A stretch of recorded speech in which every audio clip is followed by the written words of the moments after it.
আমার বাবার আছে 100 টাকা, যদি বরাদ্দ করে 150 টাকা চুরি করতে হবে।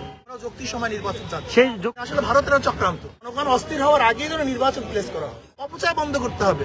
আমার পাচারকৃত অর্থ কিভাবে দেশে ফিরিয়ে আনা যায় সে ব্যবস্থা অবশ্যই গ্রহণ করতে হবে। কি চেয়েছেন? আমরা যৌক্তিক সময় নির্বাচন চাচ্ছি। সেই যৌক্তিক সময়টুকু কতটুকু? দেখেন, এটা যৌক্তিক সময় তো বলছি যখনই পরিবেশ সৃষ্টি হবে, আজকেও হতে পারে, কালকেও হতে পারে, 6 মাসে হতে পারে, 1 বছরে হতে পারে। আমরা বলছি যেন জনগণ অস্থির না হয়ে যায়, জনগণ অস্থির হওয়ার আগেই যেন নির্বাচন প্লেস করা হয়, এটা আমাদের থেকে বলছি। সংস্কার চেয়েছি, আমরা সংস্কার চেয়েছি যেখানে কোনো দুর্নীতি থাকবে না।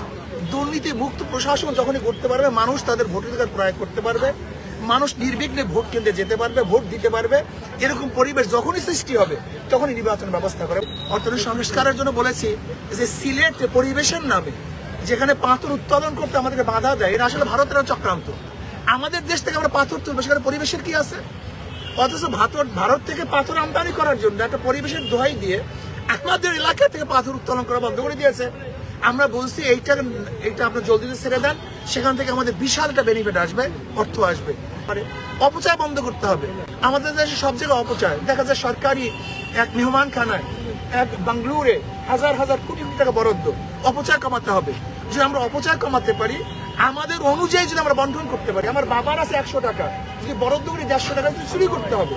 কাজে বাংলাদেশের যেই পরিমাণের অর্থ আছে সেই পরিমাণে বরাদ্দ করা, অতিরিক্ত না করা। পাচারকৃত অর্থ কিভাবে দেশে ফিরিয়ে আনা যায় সে ব্যবস্থা অবশ্যই গ্রহণ করতে হবে। আন্তর্জাতিক সবার সাথে সমন্বয় করে পাচারকৃত অর্থ এবং যেই অর্থবাজরা পাচার করছে যদি সেখান থেকে আনতে না পারে, তাহলে দেশের তাদের যে সম্পত্তি আছে তা বাজেয়াপ্ত করে সরকার ফান্ডে জমা দিতে হবে। নির্বাচন কমিশনের বর্তমান হাবিব আউয়ালকে অবশ্যই পদত্যাগ করতে হবে এবং যারা 14, 18 এবং 24-এর নির্বাচন উপহার দিয়েছে, রাত্রের ভোট দিয়েছে এবং যারা প্রশাসনের নির্বাচন উপহার দিয়েছে, তাদেরকে অবশ্যই বিচারের আওতায় আনতে হবে।